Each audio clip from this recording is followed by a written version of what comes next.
What's up, guys? Welcome back to Thugged Out Thursday, your TLG weekly commentary.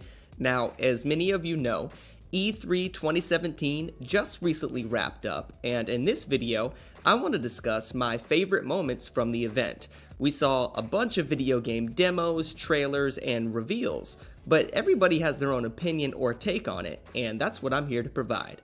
However, before we get started, just like in every episode, quick shout out to our Thug of the Week, a good friend of mine, Mr. Mac Mills, who recently scored in the top 0.1% on his DAT, which is the dental admissions test, in the effort to obviously become a dentist. I can't even begin to describe how difficult of a task this is to achieve, so I take a lot of pride in being able to brag on his behalf. It's been truly awesome seeing you make such big strides, and I think I speak for everybody when I say congratulations, you definitely deserve a shout out. Now, if you yourself want to get the Thug of the Week, or perhaps nominate one of your friends or family members, all you have to do is send me an email to thuglifegaming@gmail.com letting me know what makes you a thug. So, moving on into our discussion, let's go ahead and talk about the three main conferences in the order at which they occurred. Starting things off is obviously Microsoft. Now, I think a lot of you guys might be surprised to hear that I thought this entire presentation was pretty damn lackluster, and here's why. They come out and reveal the Xbox One X, previously known as Project Scorpio, which people were not only excited for due to the fact that it's going to be the most powerful console of all time, but people were even more excited to see the potential launch titles that were going to be pushed out alongside it. On this front, Xbox let down a lot of fans. Now, don't get me wrong, if you're looking to play third-party titles like the new Call of Duty, the new Destiny, that new Anthem game that looked incredible at the end of Microsoft's conference, or maybe some of those sports titles out there like Madden and FIFA, if you want to play those, I don't think anybody can argue the fact that you're going to get the most bang for your buck playing on the One X, just due to the sheer power of it. But other than that, I don't see Forza 7, which is a great franchise, obviously, and I think will be a good game, and Crackdown 3 really convincing people to go out and upgrade their system for an additional $500. However, this will change with time as developers begin taking advantage of the hardware, and I think at this same time next year, word's gonna start getting out in regards to a number of exclusives coming to Xbox. Now, speaking of which, my favorite moment, not only from the Microsoft conference, but from the entire E3 event in general, was without a doubt the gameplay demo for Sea of Thieves.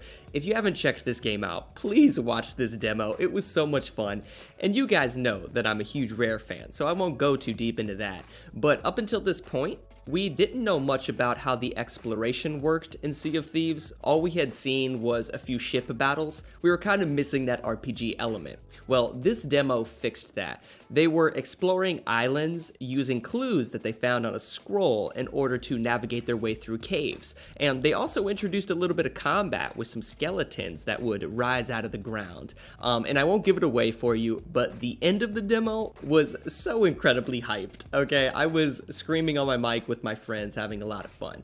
This really is one of my most anticipated games coming out next year, and I think it's a great showcase from Microsoft. Now, the next conference to discuss is, of course, Sony, and my first impression of it once it had finished was the simplicity of this presentation almost kind of played against it. Now, I say that because the entire showcase was one trailer after another, and then they transitioned into a VR section, which I apologize if you're a big VR fan, but I thought that 15 minutes was almost kind of a joke. Each one of those VR games looked like something you could play at your local movie theater arcade. I do not think it showed very well for them, but then they transitioned back into their main line of games, and then they finished off with a great demo that I'm about to discuss.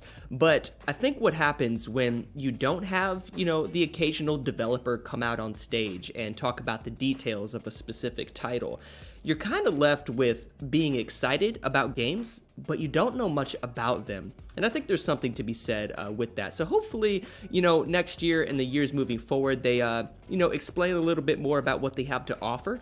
But all in all, it was a good presentation. Now, the one thing I will definitely give Sony, and I'm giving them a lot of credit for this because they have done very well in this field, is first-party content. Instead of the one or two, maybe coming out here soon for Xbox, they've got like 3 or 4. I mean, we're talking the Uncharted game. We've got God of War. They showcased the new Spider-Man game at the end of their presentation, which, in my own personal opinion, I think looks better than the Arkham Batman series. And that's saying a lot, because I've played those games. But then the fourth one is what I want to talk about as my favorite moment from Sony's press conference, and that is the extensive demo for Days Gone. Now, for those of you who know me personally, that might have been a little bit weird for you to hear, because I'm tired of the zombie theme. I think it's incredibly played out in all forms of entertainment, whether it be, TV, movies, or video games. I'm sick of it, and I haven't been excited for a zombie game since maybe the very first Left 4 Dead. But this demo changed my mind completely. Now, they did show this game off last year at E3, but it was nowhere near a finished product. I feel as if that demo was something that they just kind of put together last minute to have, another reveal on the screen, essentially. And it worked for them. I can't lie. It got people excited because how many of us watch The Walking Dead, okay, and we want to pick up them sticks and just start mowing down zombies, right? So you watch that demo, and you're at least intrigued by the idea of a new zombie game. But this year's demo completely blew the lid off of it, okay? They revealed a number of complex game mechanics, they introduced you to a few new characters, but more importantly, they gave you a realistic expectation of what the game is gonna be like. I thought the stealth aspect of the demo was good. The motion capture and dialogue seemed fine, if not close to, a finished product. But perhaps the most impressive thing I got from it was the crowd physics of the zombies. I mean, when they're running through a tight corridor, the way that they're fidgeting and bumping and pushing off of each other, it looks real. Right? It looks like something I've never seen in a zombies game before, and that has me excited. So I have a lot of trust in Sony to make this a great product, and I think they will. Who knows? Maybe this will be Matt Rogers' return to the zombie genre. But let's go ahead and get into the last conference of this video. Let's talk about Nintendo. So a lot of you guys watching, I'm sure, are wondering who I think won E3 this year, and to be honest, I've got to give it to Big Red. I mean, Nintendo killed it this year for 3 main reasons. Are you ready? Exclusives, exclusives, exclusives. Now, before you jump out of your seat with a rebuttal to my opinion, picture this. You walk into a GameStop and you go over to the Xbox and PlayStation section. When you get there, you can't help but notice that about 3/4, 75% of all the titles that you see are third-party content. But if you go over to a Nintendo Switch section come, 2018, over 50% of those games are going to be exclusive for the Switch. Now, on top of that, all of these games are getting really good reviews. If you look at what's coming out for Nintendo, what you're going to have available on that shelf, you're going to be able to fend off some Nintendo haters, okay? So let's start listing them off rapid fire to give you guys an idea of what I'm talking about. You've got Mario Kart 8 Deluxe, Pokken Tournament, Zelda Breath of the Wild, which is one of the best reviewed games in the last 10 years, Mario plus Rabbids, Splatoon 2, ARMS, Mario Odyssey, Kirby, Metroid 4 was revealed, and they also teased us by announcing that a mainline core Pokemon RPG is in development for the Switch. Now, that doesn't even take into consideration the massive amounts of third-party support that are coming in, from Rocket League and Minecraft to all of your favorite sports games like NBA 2K and FIFA. You're going to be able to play all of that on the Switch. Can we all agree that's pretty damn impressive when considering the amount of exclusives that are on Xbox? Meh.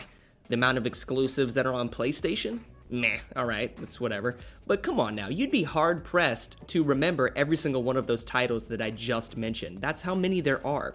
Now, in addition to that, my favorite moment from the Nintendo conference is in regards to a game that I haven't even mentioned yet.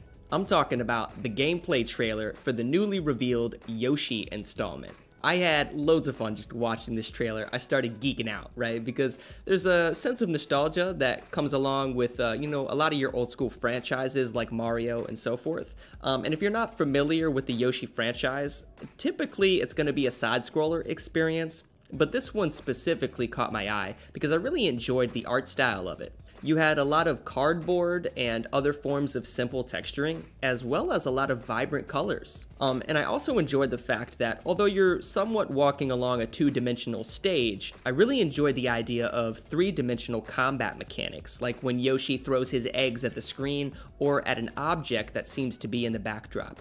However, besides everything that I just mentioned, there was really only two things that I was somewhat disappointed in by the end of Nintendo's conference. I wanted to learn more about the online service that they're going to be offering in 2018, and I at least wanted to see a teaser trailer for the brand new Super Smash Bros. Now, although I didn't get that, my own personal theory is that they're going to go ahead and launch all of their first-party IPs so that by the time Super Smash Bros. Does come out, not only can you play with each Nintendo character, but you can also experience their story through independent, separate games. I think it's a brilliant marketing strategy to improve the relevance of Smash, but also for engaging fans across the entire Switch platform. But there you have it, guys. That is my own opinion of E3 2017. Those are my favorite moments. We covered Microsoft, Sony, and Nintendo, but I want to hear what you guys have to say. So don't forget to comment below, click that thumbs up button, share the video with your friends, and subscribe if you're digging the content. I'll see everybody here in a couple of days. Keep living that life, because that is what thugs do. I'm out of here, guys. Take it easy.